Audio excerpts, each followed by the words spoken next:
अस्सलाम वालेकुम एवरीवन। इस वीडियो में हम बात करेंगे आज की मार्केट की परफॉर्मेंस के बारे में कि मार्केट जो है वो किस तरह से बिहेव करती हुई नजर आई। मार्केट के अब टेक्निकल लेवल जो है वो क्या हो सकते हैं जो कि काफी इंपॉर्टेंट है, और उन बेसिस के ऊपर आप अपनी जो है ट्रेडिंग स्ट्रैटेजी को किस तरह से डिवाइस कर सकते हैं, इम्प्लीमेंट कर सकते हैं। और इंटरडे बेसिस के ऊपर stop loss, market basis stop loss क्या होना चाहिए, वो भी आपको इस वीडियो के जो है से पता चलेगा।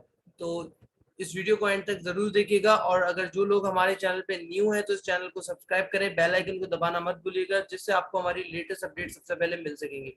अच्छा, इससे पहले ये कि आपके सामने ट्विटर अकाउंट है, आप ट्विटर अकाउंट को फॉलो कर सकते हैं। यहाँ इस अकाउंट के ऊपर रेगुलर बेसिस के ऊपर हम जो अपडेट देते हैं, ड्यूरिंग मार्केट आवर्स भी अपडेट देते हैं, जो कि आपके लिए बेनिफिशियल हो सकता है। जैसे कि फॉर एग्जांपल आज जो है ये अगर आप यहाँ नीचे आएंगे तो मीज़ान बैंक की जो है इसके ऊपर अपडेट दी गई थी, जिसके अंदर बताया गया था कि मीज़ान बैंक जो है वो किस तरह से जो है वो बनता हुआ नजर आ रहा है, और यहाँ पे क्या चीज हो सकती है। तो पॉसिबल आप ये देख सकते हैं मीज़ान बैंक जो है वो कौन से स्टेज के ऊपर है अपनी। जैसे कि यहाँ पे अप ट्रेंड कंप्लीट किया, उसके बाद ये डिस्ट्रीब्यूशन फेज में आया, कंटिन्यूस लोअर हाईज बनाए इसने, और लोअर लोस की बेसिस के ऊपर ये इसने यहाँ पे ब्रेकआउट किया। अब ब्रेकआउट देने के बाद एक्सपेक्टेशन ये बन रही है कि तकरीबन तकरीबन ये 100 रुपए के आसपास जा सकता है। जो जिस टाइम पे एनालिसिस की गई थी उस टाइम पे इसकी प्राइस कुछ रफली 115 के आसपास थी। अगर ये यहाँ से ऊपर की तरफ निकलता भी है तो तकरीबन कुछ 122 से 124 और 125 मैक्सिमम इसका लेवल बनता है, जहाँ पे ये टेस्ट करके वापस नीचे आ सकता है। ये जो यहाँ पे आप गैप देख रहे हैं, इस गैप को ये क्लोज करके और वापस जो है वो नीचे आ जाएगा। तो ये बहुत ही इंपॉर्टेंट चीज है यहाँ पे। तो आपको इस तरह की अपडेट्स जो है वो हमारे ट्विटर अकाउंट से मिलती रहेंगी, तो आप इसको फॉलो कर सकते हैं। ट्विटर का जो हैंडल है वो आपके सामने है, आप ये ट्विटर का हैंडल देख सकते हैं। ये रहा ट्विटर का हैंडल। तो इसको आप ट्विटर के ऊपर लिखेंगे तो आप जो है हमारे इस ट्विटर अकाउंट को फॉलो कर सकते हैं। तो चलिए अब चलते जरा मार्केट के ऊपर नजर डालते हैं। तो मार्केट में अगर हम यहाँ पे देख सकते हैं, मार्केट के अंदर तकरीबन मार्केट की जो क्लोजिंग है वो 41,878 के लेवल पे आई है। और अगर मार्केट का हाई लेवल देखा जाए तो मार्केट का जो हाई है वो है 41,949.93। लो 41,051, जो कि प्रीवियस डे का लो था, वही मार्केट का लो है। मार्केट ओवरऑल वॉल्यूम जो जनरेट किए 122,621 मिलियन शेयर्स का काम हुआ है, जबकि अगर ऑल शेयर की बात की जाए तो तकरीबन 247.731 बिलियन शेयर्स का काम हुआ है इसके अंदर। टॉप अगर परफॉर्मिंग स्टॉक्स को देखा जाए कि कौन कौन थे, तो उसके अंदर जो एक्टिव स्टॉक्स थे इन टर्म्स ऑफ वॉल्यूम, उसमें KEL, Treet, Unity, PRL, TPLP, Synergy, WTL, MLCF, Tele, ये वो तमाम स्टॉक्स थे जिन्होंने आज वॉल्यूमेट्रिक टर्म्स के अंदर जो है वो ग्रोथ दिखाई है। अच्छा, बात है जरा चार्ट के ऊपर, आज की परफॉर्मेंस के ऊपर, जो कि मार्केट की आप यहाँ पे देख सकते हैं कि मार्केट यहाँ पे ओपन होती है, ओपन होते साथ ही मार्केट के अंदर एक जो है वो अपसाइड देखने को मिलती है, क्योंकि हमने ये देखा था कि लास्ट फ्राइडे का सेशन था वो काफी डेडली था मार्केट के लिए, और मार्केट ने काफी ज्यादा पॉइंट लूज किए थे। लेकिन एंड पे वहां पे बाइंग आई थी, जो कि मार्केट को ऊपर की तरफ पुश करके तकरीबन 1600 के आसपास, 16 to 700 के बीच में जो है मार्केट की क्लोजिंग आई थी। उसके बाद जो है यहाँ पे एक्सपेक्टेशन थी कि मार्केट जो है वो अप ट्रेंड स्टार्ट करेगी, क्योंकि काफी ज्यादा सेलिंग हो चुकी है। ऐसा ही हुआ, मार्केट ओपन होते साथ ही ऊपर गई। उसके बाद मार्केट ने थोड़ा सा डल बिहेव किया, देन इवेंचुअली मार्केट जो है तकरीबन कुछ 3 बजे के आसपास से मार्केट ने एकदम से एक शार्प रिकवरी दिखाई। यहाँ पे ये बातें भी मार्केट के अंदर आ रही थी कि आईएमएफ की तरफ से जो है वो पॉजिटिव साइड नजर आ रही है, सॉफ्ट कॉर्नर है, डील साइन हो सकती है, जिसकी बेसिस के ऊपर पाकिस्तान के ऊपर जो एक डिफॉल्ट का एक रिस्क जो है, उसके जो बादल मंडरा रहे हैं वो खत्म हो जाएंगे और पाकिस्तान के लिए काफी बेहतर होगा। और उसी को मद्देनजर रखते हुए अगर हम देखें तो आज पीकेआर के अंदर भी स्टेबिलिटी रही, कुछ ऐसी न्यूज सुनने को नहीं मिली जिसके अंदर हमें ये पता चलता कि पीकेआर जो है वो फर्दर डेप्रिशिएट हो गया है या डॉलर एप्रिशिएट हो गया है अगेंस्ट पीकेआर। तो इस तरह की कोई न्यूज भी सुनने को नहीं मिली, तो मार्केट स्टेबल रही ओवरऑल, जिसने काफी ज्यादा जो है वो पॉजिटिविटी को फ्यूल किया मार्केट के अंदर, और वो हमने देखा कि मार्केट काफी तेजी से ऊपर की तरफ बढ़ी। एंड देन मार्केट की क्लोजिंग भी अच्छी आई है, तकरीबन 826। ये तो वो तमाम बातें हो गई जो आज के इवेंट्स हुए हैं उनकी बेसिस के ऊपर। अब आते हैं जरा टेक्निकल ग्राउंड के ऊपर कि टेक्निकल ग्राउंड पे मार्केट जो है वो क्या नजर आ रही है। जैसे कि आप ये चार्ट देख सकते हैं, डेली टाइम फ्रेम का चार्ट है। इसके ऊपर सबसे पहले जो हम एक अपने चैनल बनाते हैं वो ड्रॉ करते हैं, और उसके बाद हम आगे चलेंगे और बात करेंगे कि इंटरडे टाइम के अंदर और मार्केट का ओवरऑल व्यू जो है वो कैसा बनता हुआ नजर आ रहा है। तो सबसे पहले तो मैं यहाँ पे दो लाइन जो है ये ड्रॉ कर दूं, जो कि बहुत ही इंपॉर्टेंट लाइन है। ये आप देख सकते हैं यहाँ पे बिल्कुल क्लियरली। ये आपने अगर कल की वीडियो देखी हो तो उस कल की वीडियो के अंदर भी बताया गया था कि मार्केट का ये वाला जो एरिया है, यहाँ से मार्केट ने लास्ट टाइम में भी पुल बैक लिया था। तो आप ये देख सकते हैं ये वाला जो एरिया था मार्केट का, यहाँ से मार्केट ने पुल बैक लिया था, और अभी फिर मार्केट ने यहाँ से ही एक पुल बैक मार्केट को अच्छा बनता हुआ नजर आया। जैसे कि यहाँ पे मार्केट ने डाउन साइड प्राइस रिजेक्शन जो है, विक रिजेक्शन जिसको हम कहते हैं, वो यहाँ पे शो की और वापस से अपने इस लेवल के अंदर एंटर हो गया। इमीडिएट रेजिस्टेंस मार्केट के लिए जो कि लेवल है, जो कि बहुत इंपॉर्टेंट लेवल है और ब्रेक करना बहुत जरूरी है, वो है तकरीबन 42,600 से 700 का एरिया। अगर मार्केट इस एरिया को ब्रेक कर देती है तो फिर हम ये कह सकते हैं, ये समझ सकते हैं कि मार्केट जो है वो अपने अपसाइड के लिए तैयार हो चुकी है, और 43,000 और 44 देन 45 एंड देन इवेंचुअली 46,500 तक मार्केट जो है वो इस चैनल को रिस्पेक्ट करेगी, जिस तरह से मार्केट जो है वो पहले चलती आई है। अगर मैं यहाँ पे इसके ऊपर आपको दिखाऊं तो जैसे कि मार्केट ने यहाँ से डाउन साइड लिया, देन मार्केट अप साइड पे आई, फिर down side, up and down market करती हुई वापस से इस लेवल को टेस्ट करके मार्केट नीचे की तरफ आई है। तो ये पॉसिबिलिटी है कि मार्केट यहाँ से वापस से ऊपर जा सकती है, और जिस तरह से मार्केट नीचे आई थी उसी तरह से मार्केट जो है वो ऊपर की तरफ भी जा सकती है। तो ये एक पॉसिबल वे आउट है मार्केट का, अगर पॉजिटिव चीजें रहती हैं। जैसे इकोनॉमिक फ्रंट के ऊपर कोई मैस क्रिएट नहीं होता, लेकिन जो सबसे इम्पोर्टेंट चीज है वो ये है कि जून एंड होने वाला है, दैट मीन्स के फिस्कल ईयर जो है आपका एंड होने वाला है, और इस फिस्कल ईयर के ऊपर जो है जो इन्फ्लेशन के नंबर है वो बहुत इंपॉर्टेंट रोल प्ले करेंगे, और 7 जुलाई को मोस्ट एक्सपेक्टेड मॉनेटरी पॉलिसी भी है। तो इन्फ्लेशन के नंबर भी आ जाएंगे, उससे हमारी जो मॉनेटरी पॉलिसी की जो फोरकास्ट होगी वो भी अपडेट हो जाएगी कि इंटरेस्ट रेट बढ़ेगा या फिर इंटरेस्ट रेट को अनचेंज छोड़ा जाएगा। तो वो भी अपडेट हमें मिल जाएगी अगर जैसे ही इन्फ्लेशन के नंबर आते हैं, सीपीआई के नंबर हमें मिलेंगे पाकिस्तान ब्यूरो ऑफ स्टैटिस्टिक्स की तरफ से। तो ये तो इम्पोर्टेंट पॉइंट था।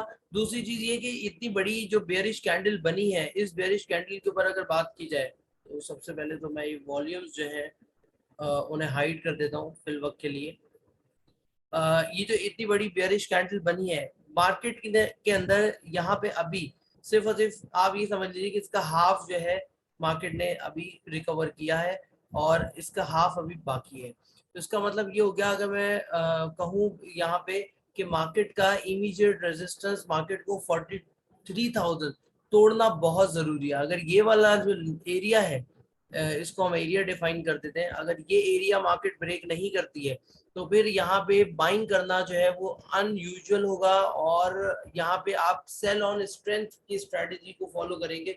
अगर मार्केट यहाँ इस एरिया पे वीकनेस शो करती है, जो कि है तकरीबन 42,700 से 42,900 और 43,000, तकरीबन 300 पॉइंट, अगर मार्केट इन 300 पॉइंट के अंदर जो है वो वीकनेस शो करती है तो आपको सेल ऑन स्ट्रेंथ की स्ट्रेटेजी फॉलो करनी है, clear cut. There is no second opinion कि आपने वहां पे जाके अपने पोजीशंस को ऑफलोड करना है और वेट करना है कि मार्केट नीचे आए। क्योंकि अगर मार्केट यहाँ पे नहीं स्टैंड करती है या मार्केट यहाँ पे ब्रेकआउट नहीं देती है, जो कि मार्केट का है 43,000 से ऊपर पे, अगर मार्केट ब्रेकआउट देती है fine, perfect, you can go long, you can keep your long position. लेकिन अगर मार्केट नहीं देती है तो यहाँ पे पोजीशंस को होल्ड करना जो है वो आप कह लें कि बेवकूफ़ी होगी, कि इस पॉइंट पे आके आप फ्रेश कैपिटल इंजेक्ट करें जहां पे मार्केट जो है वो वीकनेस शो करिए। ये देख लीजिए कि यहाँ पे आप विक रिजेक्शन मिली है, उसके बाद मार्केट ने एक लॉन्ग बेरिश कैंडल बनाई,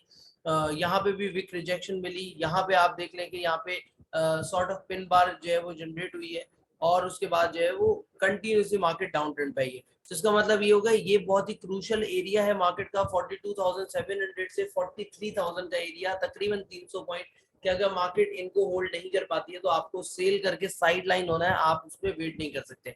अच्छा, अब यहाँ पे कुछ मोमेंटम इंडिकेटर्स को भी ऐड करते हैं और देखते हैं कि मार्केट किस तरह से बिहेव करती है। मोमेंटम इंडिकेटर से पहले जो कि हमारी एक मूविंग एवरेज है 20 डेज की मूविंग एवरेज, अगर हम उसकी बात करें तो 20 डेज की मूविंग एवरेज का लेवल आ रहा है 41,874, और हमारी जो आज की क्लोजिंग आई है वो आई है 41,878। दैट मींस ऑलमोस्ट क्लोजेस्ट है हमारे मूविंग एवरेज 20 डेज के मूविंग एवरेज के पास। तो इसका मतलब ये हो गया है कि यहाँ पे ये मूविंग एवरेज एक रेजिस्टेंस का रोल भी प्ले कर सकती है और एक सपोर्ट का रोल भी प्ले कर सकती है, क्योंकि जो क्लोजिंग आई है वो स्लाइटली ऊपर है, बहुत ज्यादा ऊपर नहीं है, जिसको हम कह ये समझे कि ब्रेकआउट आ गया है, यहाँ से मार्केट काफी बुलिश हो सकती है। तो ये चीज नहीं एक्सपेक्ट की जा सकती। तो इसलिए अपनी पोजीशंस को जो है बिल्कुल एहतियात से आपने रखना होगा। उसके उसके साथ साथ ये कि कल का जो इंटरडे बेसिस का स्टॉप लॉस होगा वो तकरीबन 41,500 से नीचे पे होगा। अगर मार्केट कल के सेशन में 41,500 से नीचे जाती है तो जो इंटरडे ट्रेडर्स हैं वो वहां पे अपनी पोजीशंस को लिक्विडेट कर सकते हैं, और इन अदर वर्ड्स आप स्क्वायर कर सकते हैं अपनी पोजीशन को और आराम से कैश के ऊपर आ सकते हैं। लेकिन अगर मार्केट जो है वो 41,500 को मेंटेन रखती है और इवन 41,900 को ब्रेक करके ऊपर निकलने की अटेम्प्ट करती है, तो वहां पे आपको अपनी पोजीशंस को लॉन्ग रखना है और आपको सेल ऑन स्ट्रेंथ की स्ट्रेटजी को यूज करते हुए तकरीबन 42,700 से 43,000 के लेवल तक जो है वो सेलिंग करनी है। आपने अपनी पोजीशन को लिक्विडेट करना है, ठीक है। यहाँ पे प्रॉफिट टेकिंग करेंगे हम। अच्छा, उसके बाद अब आते हैं जरा मोमेंटम इंडिकेटर में, जो SMIU इंडिकेटर है। यहाँ पे अगर देखा जाए तो यहाँ पे इसने बाय जनरेट किया था, उसके बाद अब आप यहाँ पे देख सकते हैं कि बाय जनरेट किया, बाय कॉल के बाद यहाँ पे आके इसने टॉप बनाया, देन उसके बाद एक इवेंचुअली डिक्लाइन हुआ है।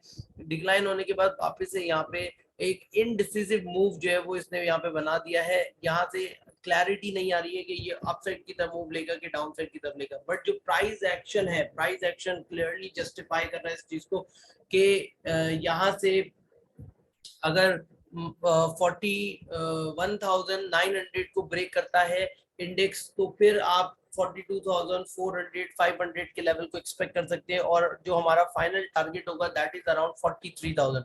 43,000 क्लोज कर देता है ऊपर की तरफ तो स्लाइटली जो है आप कह लें माइल्ड करेक्शन जो है वो आएगी, और उसके अंदर आपका स्टॉप लॉस 43,000 या 42,500 से नीचे पे होगा मार्केट बेस्ड स्टॉप लॉस। या आप उस टाइम पे ये जो 20 डेज की मूविंग एवरेज है आप इसको भी बेस बना सकते हैं अपने स्टॉप लॉस के लिए। अदरवाइज आप अपने रिस्क एपेटाइट को देखते हुए काम कर सकते हैं। अब चलते हैं जरा शॉर्टर टाइम फ्रेम के ऊपर, इंटरडे टाइम फ्रेम पे कि एक्चुअली कहानी हुई क्या है मार्केट के अंदर। तो यहाँ पे अगर हम आए और इंटरडे टाइम फ्रेम पे देखें तो यहाँ पे हम देख सकते हैं कि ये आर्ली कैंडल है, एक आवर के अंदर काफी ज्यादा मार्केट गिरी थी, और लास्ट आवर जो था मार्केट का वो काफी पॉजिटिव रहा था और मार्केट के अंदर काफी ज्यादा तेजी से बाइंग आई थी। अच्छा, यहाँ पे हम वॉल्यूम भी ऐड करते हैं तो यहाँ पे वॉल्यूम भी काफी ज्यादा जनरेट हुए थे। यहाँ पे इन कैंडल्स के अंदर मार्केट होल्ड हुई हुई थी, और यहाँ पे मार्केट के अंदर अच्छे खासे वॉल्यूम जो जनरेट हुए थे जो लास्ट सेशन था।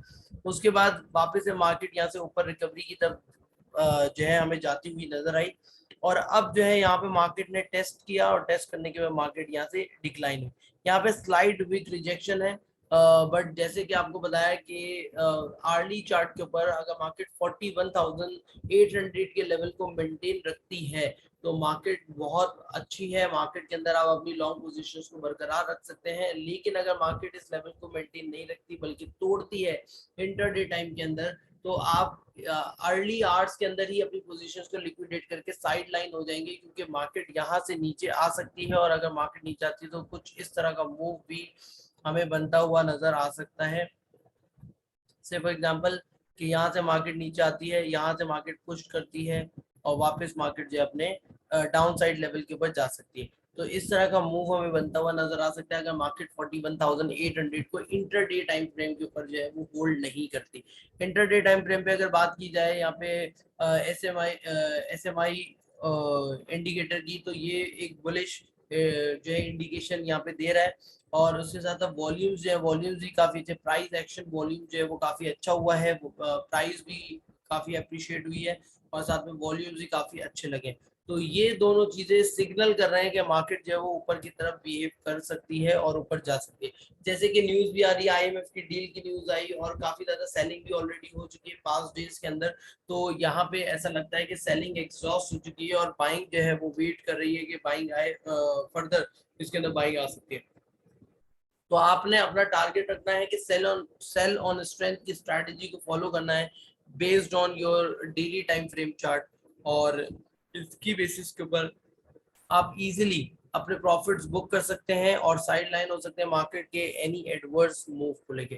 क्योंकि जब तक मार्केट इस एरिया को क्रॉस नहीं करेगी, मार्केट की जो पूरी सेलिंग है वो एब्जॉर्ब नहीं होगी। अगर वो एब्जॉर्ब नहीं हो रही है पूरी की पूरी सेलिंग, इतने बायर्स नहीं है और यहाँ पे आके मार्केट जो है वो वीक नजर आ रही है होती हुई, जैसे कि ये 42,700 से 43,000 के एरिया पे, तो फिर डेफिनेटली मार्केट के अंदर दम नहीं रहेगा, मार्केट वापस से नीचे आ जाएगी और इन्फ्लेशन के नंबर आएंगे जो कि एक्सपेक्टेड है कि इन्फ्लेशन के नंबर ज्यादा आएंगे, क्योंकि फ्यूल की प्राइस एडजस्टमेंट है और उसके अलावा एनर्जी की प्राइस एडजस्टमेंट है। तो इन तमाम चीज़ों की वजह से और जो है बाकी फूड प्राइसेस भी अप्रिशिएट हुई हैं, तो इस वजह से सीपीआई के नंबर बढ़ते हुए नजर आएंगे। लेकिन जो अल्टीमेट इम्पैक्ट आएगा इसका वो आएगा मॉनेटरी पॉलिसी के ऊपर। अगर रेट काफी ज्यादा बढ़ गए, जो कि इंडस्ट्री कंसेंसस नजर आ रहे हैं अभी तक के लिए, तकरीबन 16.5 से लेके 18% तक का इन्फ्लेशन एक्सपेक्ट किया जा रहा है। जो मार्केट एनालिस्ट बैठे हुए हैं, जो कि फोरकास्टिंग कर रहे हैं, जो इकोनॉमिस्ट बैठे हुए हैं ब्रोकरेज हाउसेस के अंदर, उनकी तरफ से ये फोरकास्ट आ रही है। तो अगर इतना ज्यादा नंबर शूट करता है तो डेफिनेटली गवर्नमेंट, स्टेट बैंक को जो है वो इंटरवीन करना पड़ेगा और इंटरेस्ट रेट को फर्दर हाइक करना पड़ेगा। तो अगर फर्दर हाइक होता है इंटरेस्ट रेट, तो वो मार्केट के अंदर जो है वो नेगेटिविटी क्रिएट करेगा और उस वजह से मार्केट का जो मोमेंटम होगा, डाउन साइड का मोमेंटम, वो कंटिन्यू रहेगा। अगर अभी भी देखें कि मार्केट का स्ट्रक्चर क्या है, तो मार्केट का स्ट्रक्चर जो है वो बेसिकली डाउन ट्रेंडिंग ही है। अगर हम यहाँ से यहाँ तक का अभी आप देख लो तो ये डाउन ट्रेंडिंग स्ट्रक्चर ही है मार्केट का, अप ट्रेंडिंग स्ट्रक्चर नहीं है। तो इस चीज को नजर में रखते हुए आपने काम करना है बिल्कुल। So hopefully this video will help you to analyze, to take your positions by tomorrow and in this week. So अगर वीडियो आपको अच्छी लगी हो तो काइंडली सब्सक्राइब करें चैनल को, बेल आइकन को दबाना मत भूलिएगा और साथ साथ कमेंट करके जो है अपना फीडबैक दीजिएगा ताकि फर्दर इम्प्रूवमेंट की जा सके, और जो भी चीज़ें हैं जो आपको ऐसा लगता है कुछ चीज़ों को ऐड करना चाहिए या लेस करना चाहिए तो वो भी पता चल जाएगा। Thank you so much once again for watching this entire video.